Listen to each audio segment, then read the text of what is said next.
नमस्ते बच्चों। हम कक्षा 10 की विज्ञान का तीसरा पाठ आनुवांशिकी पढ़ रहे थे और इस पाठ के अंतर्गत हमने देखा कि 19वीं सदी के दूसरे भाग में यूरोप के एक पादरी ने एक अद्भुत खोज कर डाली और वो अद्भुत पादरी यानी चर्च का पुजारी मेंडल ने हमें बताया कि एक नवजात में कोई भी विशेषता इससे निर्धारित होती है कि उसे अपने माँ बाप से कौन कौन से गुण मिले हैं। और यह खोज अपने समय में इतनी आगे थी कि प्रकाशित होने के लगभग 35 साल बाद तक जिसने भी इसे पढ़ा उसको इसका महत्व का एहसास नहीं हुआ। अंततः वर्ष 1900 में दुनिया इस खोज के लिए तैयार हो चुकी थी और 3 वैज्ञानिकों ने स्वतंत्र रूप से इस खोज का पता लगाया। तब जाकर लोगों को ये पता चला कि जो खोज उन्होंने करी है या उनके समय में हो रही है उस खोज को मेंडल काफ़ी वर्ष पूर्व ही कर चुके हैं।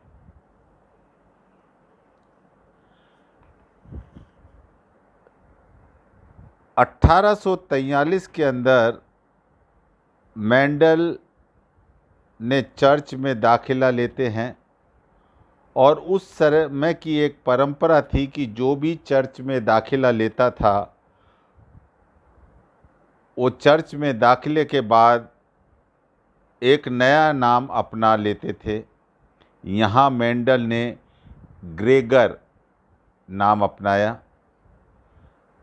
शुरुआत में मेंडल की जिम्मेदारी नज़दीक अस्पताल जाकर बीमारों को चर्च का ज्ञान देना था, मगर वह एक नर्म दिल के आदमी थे और बीमारों को देखकर वो खुद बीमार हो जाते थे। नतीजा ये हुआ कि चर्च के पादरियों ने यानी चर्च के जो पुजारी हैं उन्होंने उन्हें अस्पताल जाने से राहत दे दी और प्राकृतिक अध्ययन करने को कहा। इसके बाद उन्होंने विज्ञान और गणित पढ़ने के लिए चर्च में एक निवेदन किया और उनको 1851 में 2 साल के लिए वियना भेजा गया।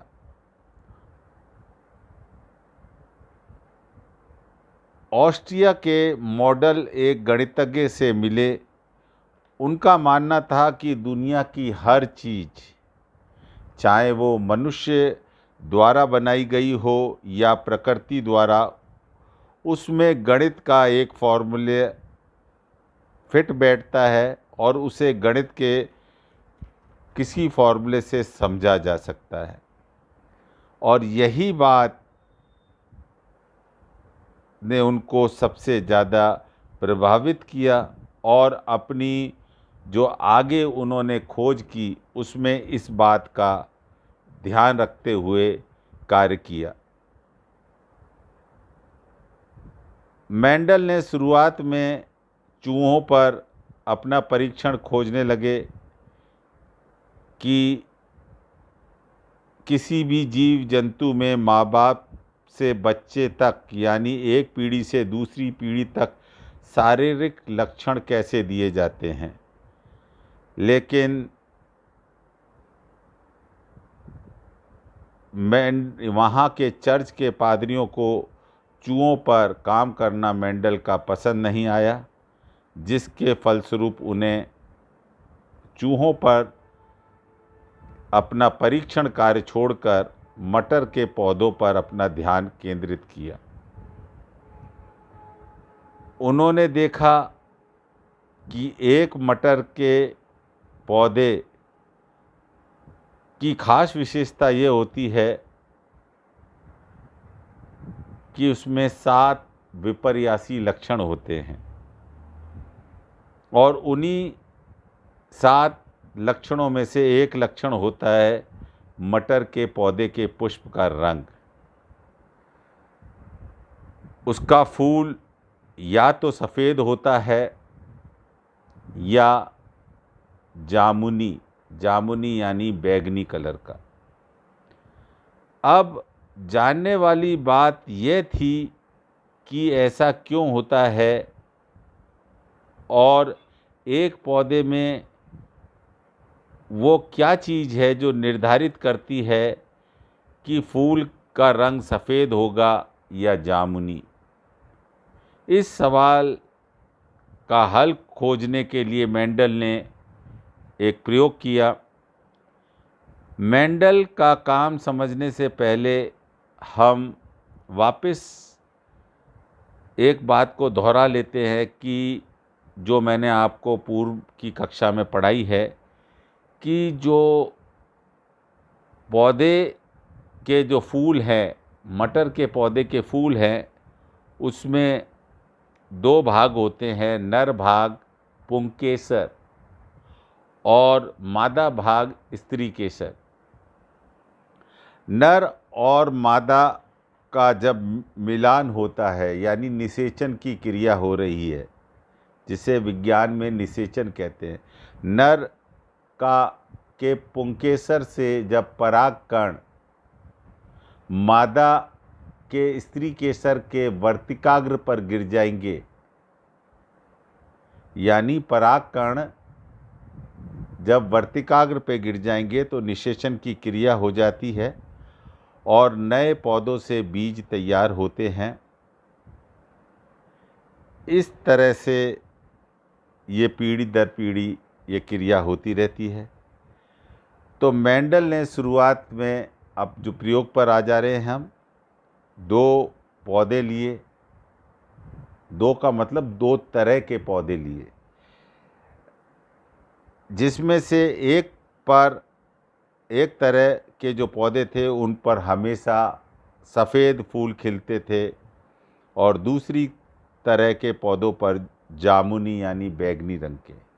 जब उन्होंने, बच्चों ध्यान देना, सफ़ेद फूल वाले पौधे का निषेचन, संगमन या मिलान सफ़ेद फूल वाले ही पौधे से कराया, सफ़ेद फूल वाले पौधे से पर परागण कराया, किसका? सफ़ेद पुष्प वाले पौधे का। और जब उससे मटर मिली और उस मटर को बोया गया और उससे नया पौधा प्राप्त हुआ तो उस पौधे में सफ़ेद फूल ही खिले। सफ़ेद पौधे का पर परागण सफ़ेद पौधे से कराया और जो बीज प्राप्त हुए उनको बोने पर हमें नया पौधा प्राप्त हुआ, वो नए पौधे में सफ़ेद फूल आए। इसी तरह जब जामुनी फूल वाले पौधों से संगमन कराया गया तो नए पौधे में हमेशा जामुनी पुष्प आए। और इसमें कोई हैरान वाली बात भी नहीं है, जो दोनों माता पिता में जो गुण थे वही गुण संतान में आ रहे हैं। तो उन्होंने इस तरह से सफ़ेद वाले पौधों में पर परागण कराकर बार बार सफ़ेद पुष्प प्राप्त किए, जामुनी वाले पौधों में आपस में पर परागण कराकर जामुनी पुष्प प्राप्त किए। जब उनको निश्चित हो गया कि सफ़ेद वाले में सफ़ेद ही पुष्प लगेंगे और जामुनी वाले पौधों में जामुनी ही पुष्प लगेंगे, तब उन्होंने उन पौधों को जनक पीढ़ी माना। उन्होंने मेंडल ने उन्हें जनक कहा। जनक इसलिए कहा क्योंकि अब वो कुछ नया करेंगे, इन दोनों पौधों को लेंगे।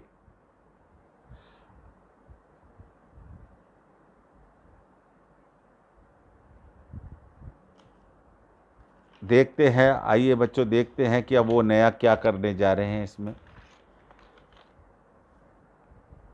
मज़ेदार बात यह रही बच्चों कि जब सफ़ेद वाले पुष्प वाले जो पौधे थे उनका निषेचन या पर परागण के तहत निषेचन जामुनी पुष्प वाले पौधे से कराया गया। क्या बोल रहा हूँ? सफ़ेद वाले पुष्प वाले पौधे का जब पर परागण किससे कराया गया? बैंगनी पुष्प वाले पौधे से कराया गया, तो उन्होंने पाया कि जो बीज आए इन पौधों से और उन बीज को जब बोया गया तो जो फूल निकले वो सारे के सारे बैंगनी थे। हमने क्या किया था? सफ़ेद वाले पौधे का पर परागण कराया था जामुनी वाले पौधे से, और उनकी जो संतान हुई यानी बीज निकले, और वो बीज को जब बोया गया और उन बीज से जो पौधे निकले उन पौधों में सभी पुष्प जो है जामुनी कलर के थे। इससे भी बढ़कर यह बात थी कि इस प्रयोग को उन्होंने बार बार दोहराया कि सफ़ेद वाले पौधे का जामुनी वाले से पर परागण कराया, संकरण कराया, कुछ भी कह लें आप, और हमेशा ही उनको जामुनी पुष्प वाले पौधे ही मिले। अब मेंडल इससे हैरान थे कि सफ़ेद फूल बनाने वाली युक्ति कहाँ चली गई। F1 जो पीढ़ी थी उसमें कोई भी पौधे में सफ़ेद पुष्प नहीं आया, सभी पौधों में जामुनी यानी बैंगनी रंग के पुष्प आए। चाहे हमने माता सफ़ेद ली और पिता जामुनी लिया, चाहे हमने माता जामुनी ली और पिता सफ़ेद पुष्प लिया, लेकिन किसी भी स्थिति में उनको सफ़ेद पुष्प वाले पौधे नहीं मिले। सारे जो भी बाद में जो उनकी संतानें हुई वो F1 संतानें या F1 संतति सभी में जामुनी कलर के पुष्प देखे गए। अब उन्होंने ऐसा किया जिससे यह कहानी और दिलचस्प हो जाती है। मेंडल ने ये F1 पीढ़ी के जो पौधे थे जिनमें सभी में जामुनी रंग के पुष्प आए थे, उनका स्वपरागण संगमन कराया, स्वपरागण कराया, आपकी पर परागण नहीं कराया, आपकी स्वपरागण कराया और करके एक नया पौधा बनाया जिसको उन्होंने F2 पीढ़ी कहा। मज़ेदार बात यह हुई पौधों के फूलों का रंग कभी सफ़ेद होता और कभी जामुनी होता। मतलब F2 पीढ़ी में जो पौधे मिले उनमें कभी तो सफ़ेद रंग का पुष्प खिलता और कभी जामुनी रंग का पुष्प खिलता। और निश्चित तौर पे अगर कहें तो उन्होंने ये और देखा कि अगर यह प्रयोग को अगर 100 बार दोहराया जाए, 100 बार अगर ये प्रयोग को दोहराया जाए, तो उन्होंने एक निश्चित नोट किया कि उनको 75 बार तो जामुनी कलर के पुष्प मिले और 25 बार उनको सफ़ेद रंग के पुष्प मिले। यानी उनको 3:1 का ये अनुपात मिला। किसका? बैंगनी पुष्प अनुपात सफ़ेद पुष्प 3:1 मिला, जो कि एक निश्चित था, ये बदला नहीं। इस अवलोकन से मेंडल के मन में 2 सवाल उठ गए।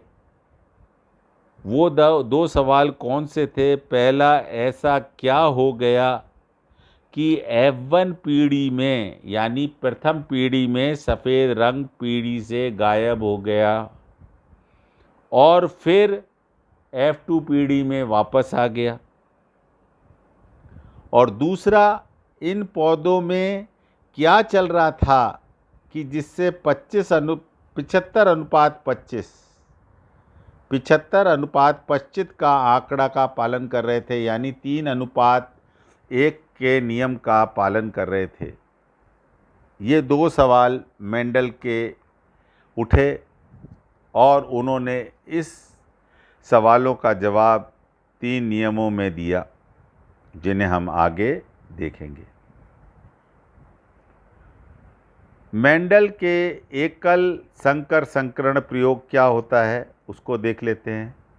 जब पौधे में एक जोड़ी विपर्यासी लक्षण, यानी एक लक्षण ले रहे हैं, जैसे पौधे की लंबाई ले ली, या हमने पौधे के पुष्प का रंग ले लिया, या हमने पौधे के बीजों का रंग ले लिया, या हमने बीजों का आकार ले लिया, तो ये एक लक्षण है को ध्यान में रखकर अगर उनके मध्य में जब संकरण कराया जाता है तो उसे एकल संकरण प्रयोग कहते हैं।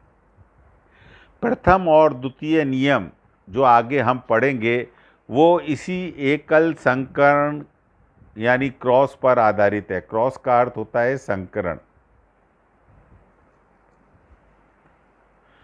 मेंडल का एकल संकर संकरण। मेंडल ने जब मटर के शुद्ध लंबे पौधे लिए, बच्चों मैं यहाँ पर आपको दिखा रहा हूँ, ये गोला करके ये मटर का इन्होंने शुद्ध लंबा पौधा, जिसको हम कैपिटल टी से प्रदर्शित करते हैं, ये देखो लिखा हुआ है, और शुद्ध बौना, ये देख लीजिए अब की गोला बनाया, इसको स्मॉल टी से इसके मध्य में संकरण कराया, यानी ये क्रॉस का निशान पर परागण कराया। और आप देखिए, आप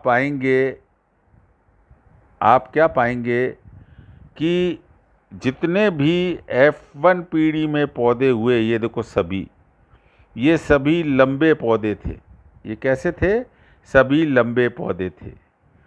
यानी शुद्ध लंबे और शुद्ध बौनों का जब संकरण कराया जाता है तो प्रथम पीढ़ी में सभी पौधे जो होते हैं लंबे प्राप्त होते हैं।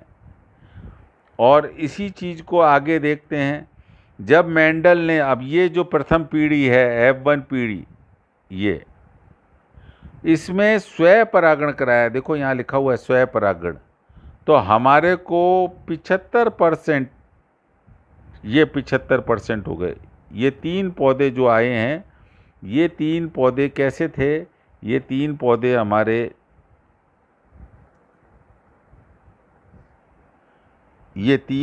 हमारे लंबे थे।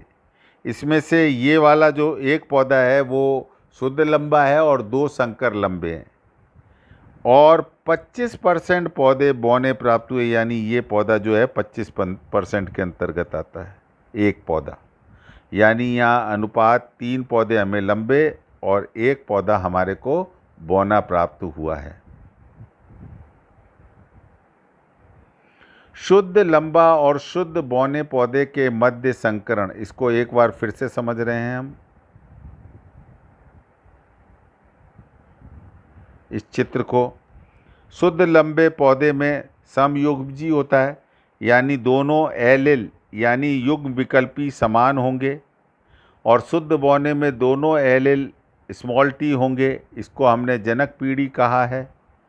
और इस जनक पीढ़ी में जब हम शुद्ध लंबे पौधों से क्या मिलेगा हमारे को? कैपिटल टी मिलेगा, और शुद्ध बौनों से हमें क्या मिलेगा? Small T. और जब ये दोनों जुड़ेंगे तो युग्मनज बनेगा वो कैपिटल टी स्मॉल टी, यानी संकर लंबा। इस कैपिटल टी स्मॉल, ये विषम युग्मजी है, दोनों एलिल असमान है, इसको हमने प्रथम पीढ़ी नाम दिया। ये सभी पौधे, ये सभी संकर लंबे पौधे थे, ये सभी पौधे संकर लंबे थे। अब हम इसी संकर लंबे पौधों को लेकर द्वितीय पीढ़ी प्राप्त करेंगे। अब यहीं से हम सबसे पहले प्रभाविता का नियम करेंगे, उसके बाद हम द्वितीय पीढ़ी की बात करेंगे। इससे उसे पता चला कि जो प्रभावी और अप्रभावी 2 तरह के लक्षण होते हैं।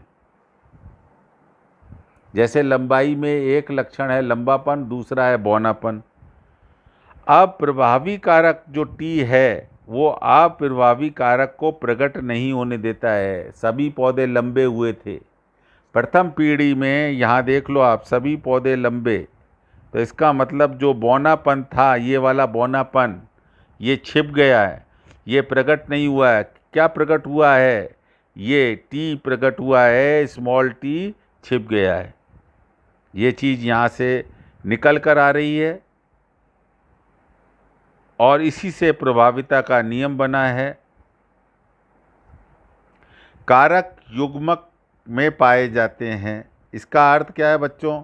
कि जो भी कारक है, जैसे कैपिटल टी, ये शुद्ध लंबों के लिए स्मॉल टी देखो जोड़ों के रूप में, या कैपिटल टी स्मॉल टी, ये भी जोड़ों के रूप में पाए जाते हैं। यदि कारक के दोनों सदस्य असमान हों, असमान कहाँ पर हैं? ये देखो, ये रहे, ये असमान है, तो इनमें से एक कारक दूसरे पे प्रभावी होता है। अब इस चीज़ को समझना है तो मैं इनको मिटा देता हूँ।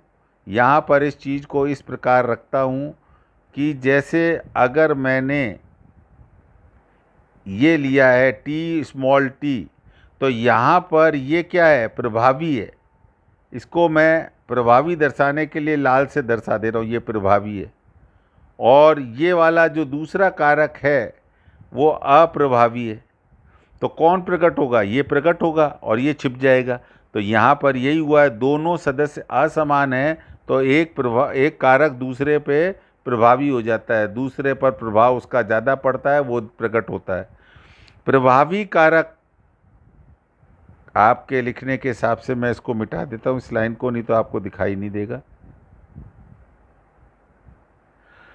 प्रभावी कारक अप्रभावी कारक के गुण दबा देता है। यहाँ पर कैपिटल टी जो प्रभावी कारक है उसने स्मॉल टी के गुण दबा दिए। प्रभावी कारक स्वयं के गुणों को प्रदर्शित करता है। प्रभावी कारक कैपिटल टी अप्रभावी कारक को प्रकट नहीं होने देता। तो आप इसमें देख लीजिए, इस कारक में पौधा कैसा हुआ था? सभी पौधे लंबे हुए थे।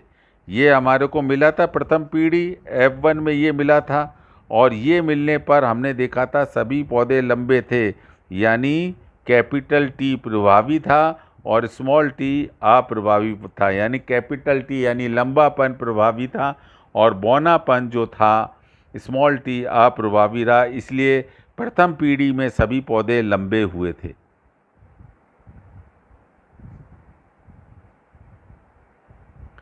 प्रथम पीढ़ी से प्राप्त पौधों के मध्य में अब स्वपरागण करके द्वितीय पीढ़ी को प्राप्त किया गया।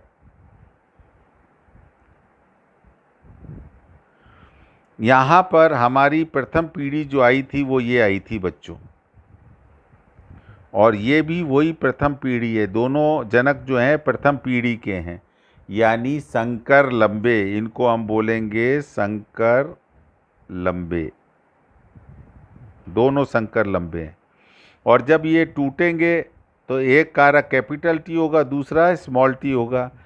माता पिता दोनों में इसी प्रकार कैपिटल टी और स्मॉल टी होगा। जब इनका संयोग होगा तो हो सकता है कि दोनों कैपिटल टी आ जाएं, और ये भी हो सकता है कि एक कैपिटल टी और एक स्मॉल टी आ जाए, और ये भी संभव है दूसरी पीढ़ी में कि दोनों स्मॉल टी आ जाएं। यानी यहाँ पर 3 पौधे तो लंबे होंगे और एक पौधा बौना होगा। 3 पौधे लंबे, एक पौधा बौना, यानी 75:25 वाली बात। और जीनोटाइप देखें, जीन तो देखो, एक जीन तो ये वाला है कैपिटल टी, और 2 जीन ये वाले, तो 2 जीन आ रहे हैं, और एक जीन बौने का है, तो ये जीनोटाइप 1:2:1, ये रेशो भी आपको, ये अनुपात भी आपको याद रखना होगा।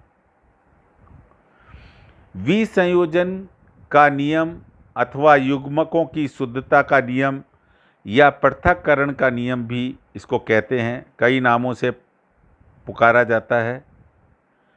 अब इसको भी समझते हैं चित्र के माध्यम से। देखिए, हमारे जो प्रथम पीढ़ी जो प्राप्त हुई थी वो ये थी, ये हमारी F1 पीढ़ी थी। और इससे जो अगर इसकी मात्रा भी यही होगी तो दो में टूटेंगे युग्मक, एक तो कैपिटल टी और एक स्मॉल टी, तो यहाँ पर दोनों को अलग अलग कर दिया। इसी तरह से नर में भी यही टूटेंगे, कैपिटल टी और स्मॉल टी। और जब इनके मध्य में जो संकरण कराया जाएगा तो इस तरह से मैंने सारणी बनाना बताया था आपको बच्चों। और वो जो लक्षण प्ररूप आएगा वो 3 लंबे और 1 बौने का आएगा। और जीन वाला अभी थोड़ी देर पहले बताया था कि एक समयुग्मजी लंबा, 2 विषमयुग्मजी लंबे और 1 समयुग्मजी बौना मिलेगा। अब इस नियम का क्या यहाँ पर अर्थ आ रहा है उसको देख लेते हैं अपन। युग्मक बनने के समय कारकों के जोड़े, यानी ये देखो ये कारकों के जोड़े हैं, कैपिटल टी स्मॉल टी, या एलिल के सदस्य विसंयोजित अथवा पृथक्कृत हो जाते हैं, यानी ये अलग अलग हो गए। देखो यहाँ दोनों, ये इसको लिया हमने और ये दोनों टूट गए, ये अलग टूट गया, ये अलग टूट गया। यहाँ पर देखो ये आ गए दोनों। इसी तरह माता में भी ये अलग टूट गया और ये पिता में भी अलग टूट गया। यानी प्रत्येक युग्मक को 2 में से 1 कारक प्राप्त होता है। अब दोनों नहीं जाएंगे, दोनों पिता से नहीं जाएंगे, दोनों माता से नहीं जाएंगे। क्या होगा, एक एलिल किससे प्राप्त होगा, माता से प्राप्त होगा, और एक एलिल पिता से प्राप्त होगा। प्रत्येक युग्मक के पहुंचने वाला कारक अपनी शुद्धतम अवस्था में होता है। अब देखो यहाँ पर जबकि ये सब विषमयुग्जी लंबे हैं, लेकिन ऐसा नहीं हुआ है कि बौनापन का जो कारक है वो हट गया हो। बौनेपन का कारक अभी भी अपनी शुद्ध अवस्था में है। अगर शुद्ध अवस्था में नहीं होता तो ये हमारे को शुद्ध बौना नहीं प्राप्त होता। देखो यहाँ पर ये हमारे को शुद्ध बौना प्राप्त हो रहा है, तो इसका मतलब जो बौनेपन का कारक है शुद्धता का वो अभी भी मौजूद है। इसी तरह से लंबेपन का शुद्धता का कारक भी हमें मिल रहा है। अतः युग्मक की इसको शुद्धता का भी नियम कहते हैं। कहने का अर्थ ये हो गया कि जब संतानों में एलिल जाते हैं तो वो एक, उनमें से 2 एलिल में से केवल 1 एलिल जाएगा और वो भी शुद्धतम अवस्था में ही जाएगा। उसमें किसी प्रकार का संकरण का प्रभाव पहली पीढ़ी, उससे पहले जनक पीढ़ी का नहीं पड़ेगा। ये यहाँ पे ये नियम कह रहा है। मेंडल का अब द्विसंकरण का प्रयोग समझ लेते हैं। जैसे यहाँ पर आप गोल पीली मटर और एक हरी झुर्रीदार मटर दे रखे हैं, तो यहाँ पर 2 का लक्षण देख रहे हैं। एक लक्षण तो है मटर का रंग पीला और हरा, दूसरा लक्षण दे रखा है मटर का आकार, जिसको बोल रहे हैं गोल और झुर्रीदार। और जब हम इनके बीच में देखो गोल पीले बीज को इन्होंने जो प्रदर्शित किया है वो इससे किया है, capital R capital R capital Y, और झुर्रीदार हरे बीजों को आर आर वाई, यानी स्मॉल जो लेटर्स हैं आर वो झुर्रीदार के लिए और वाई जो है हरे के लिए, जबकि कैपिटल आर गोल के लिए और कैपिटल वाई पीलों के लिए। और इनके मध्य में जब संकरण कराया गया इनके युग्मज ये प्राप्त हुए और इनको जब जुड़े तो ये F1 पीढ़ी मिली। और F1 पीढ़ी में आप देखेंगे ये विषम युग्मजी कैसा हो गया, विषम युग्मजी, और सभी गोल और पीले बीज प्राप्त हुए हैं। जब गोल और पीले बीज और झुर्रीदार व हरे बीज के पौधों के मध्य में पर परागण, यहाँ पर हम वही पर परागण की बात करेंगे। पर परागण कराया जाता है, संकरण कराया जाता है, तो प्रथम पीढ़ी में सभी पौधों में गोल पीले बीज प्राप्त होते हैं, लेकिन ये गोल जो हैं संकर गोल पीले बीज प्राप्त हो रहे हैं।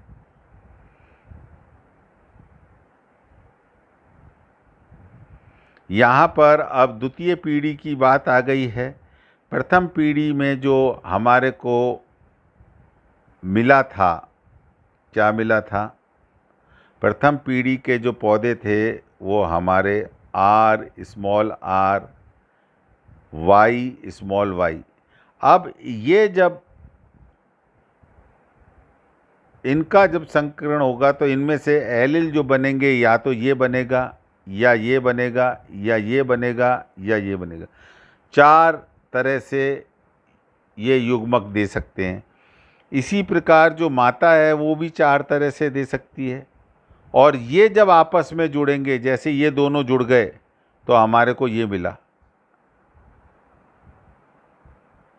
दोनों में देखो कैपिटल आर, दोनों में कैपिटल वाई कैपिटल, यानी ये आ गया।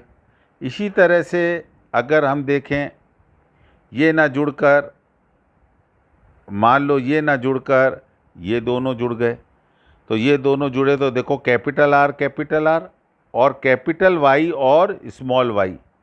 इस तरह से ये इनका संयोग होगा प्रत्येक का प्रत्येक के साथ, प्रत्येक का प्रत्येक के साथ। अब की बार ये दोनों जुड़ जाएंगे और ये मिलेगा, हैं। इसके बाद फिर जैसे अलग अलग चलते रहेंगे, ये आपस में करेंगे और ये बनेगा। तो ये एक पूरी सारणी जो मैंने आपको बताई थी वो बनती चली जाएगी।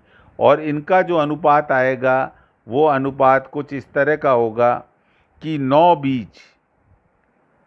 बीज जो होंगे, 9 बीज जो होंगे वो किस तरह के होंगे वो देख लेते हैं। देखो 1 2 3 4 5 6 7 8 9, ये 9 बीज गोल पीले हो गए। इसी तरह से ये देखो झुर्रीदार, देखें 1 2 और 3, तो देखो झुर्रीदार पीले 3 हो गए। इसी तरह से अगर देखें हरे 1 2 3, हरे गोल 3 हो गए। और लास्ट में देखें तो हमारे को एक ये झुर्रीदार दिखाई देता है। तो ये हमारा फिनोटाइप अनुपात आया है, जीनोटाइप नहीं है, ये फिनोटाइप है, दृश्य प्ररूप।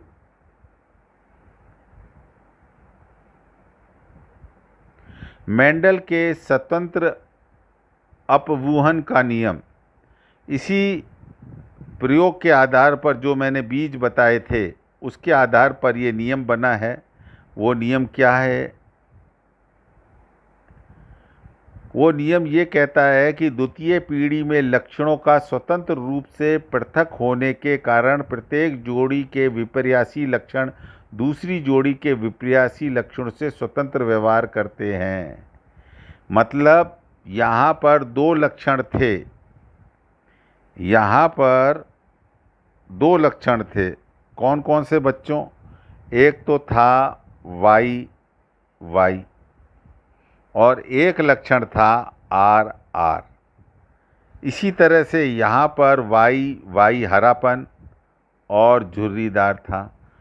अब ये दोनों लक्षण जो हैं, ये दोनों, एक तो मटर का रंग और मटर का आकार, ये दोनों स्वतंत्र रूप से अलग अलग व्यापार कर रहे हैं। मटर का रंग अपना व्यवहार अलग दिखा रहा है, उसका अलग चल रहा है, उसका संकरण अलग हो रहा है, उसका पीढ़ी दर पीढ़ी गमन अलग तरह से हो रहा है। और मटर के आकार गोल और झुर्रीदार का गमन एक पीढ़ी से दूसरी पीढ़ी में स्वतंत्र रूप से हो रहा है। उनमें किसी ये नहीं है कि जो हमने जो मटर ली थी पीली गोल ली थी और हमारे को जो मटर मिली थी वो पीली झुर्रीदार भी मिली थी, जो कि यहाँ पर कहीं भी नहीं है। इसी प्रकार हमारे को हरी झुर्रीदार थी लेकिन हरी गोल भी मटर हमें प्राप्त हुई। इसका मतलब पीले का गोल से और हरे का झुर्रीदार से कहीं कोई लेना देना नहीं है। ये दोनों लक्षण स्वतंत्र रूप से व्यवहार कर रहे हैं, इसीलिए इसको स्वतंत्र अपवूहन का नियम भी कहते हैं। और ये पता चला कि विभिन्न लक्षण स्वतंत्र रूप से वंशागत होते हैं, यानी एक लक्षण का दूसरे लक्षण पर कोई प्रभाव नहीं पड़ता है। तभी तो हमारे को यहाँ पर पीली झुर्रीदार और हरी गोल मटर मिल गई। वंशागति के नियमों का महत्व, ये हमारा यहाँ का आखिरी टॉपिक है। अप्रभावी लक्षण विषम युग्मजीय अवस्था में प्रकट नहीं होते हैं, जैसे कैपिटल टी और स्मॉल टी।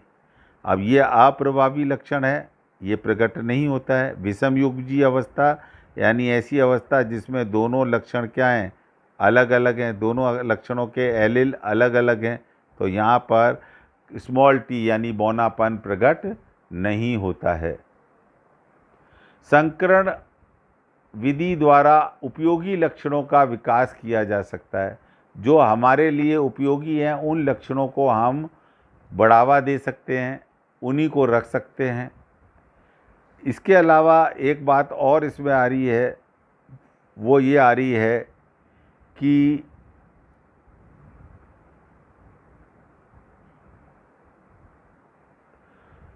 सुजननकी मेंडली नियमों पर आधारित है। सुजननकी क्या होती है कि मेंडल के नियम या आनुवंशिकता के सिद्धांतों की सहायता से मानव जाति की भावी पीढ़ियों को सुधारने और उनका स्तर उठाने का जो अध्ययन है, मानव जाति का विकास हो या किसी जीव जंतु का विकास हो, इस तरह की जो बात की जो पढ़ाई करी जाती है वो सुजनकी में की जाती है।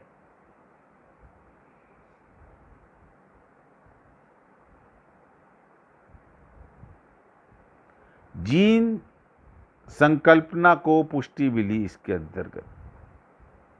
जीन संकल्पना पहला वाला का जो द्वितीय नियम कहता है, प्रत्येक कारक का जो जीन है वो शुद्ध अवस्था में रह जाता है, तो जीन संकल्पना को यहाँ पर पृथक्करण के नियम से उसकी पुष्टि हो जा रही है। दूसरा जो नियम था हमारा, इसमें मेंडल के नियमों का उपयोग रोग प्रतिरोधकता और अधिक उत्पादन वाली फसली पौधों की किस्मों का विकास करने में किया जा सकता है। संकरण विधि से अनुपयोगी लक्षणों को हटाया जा सकता है और उपयोगी लक्षणों को एक साथ एक ही जाति में लाया जा सकता है। जैसे हमने पीली गोल और हरी झुर्रीदार का संकरण कराकर हरी गोल मटर प्राप्त कर ली थी, जिसकी बाज़ार में मांग है, हम जानते हैं।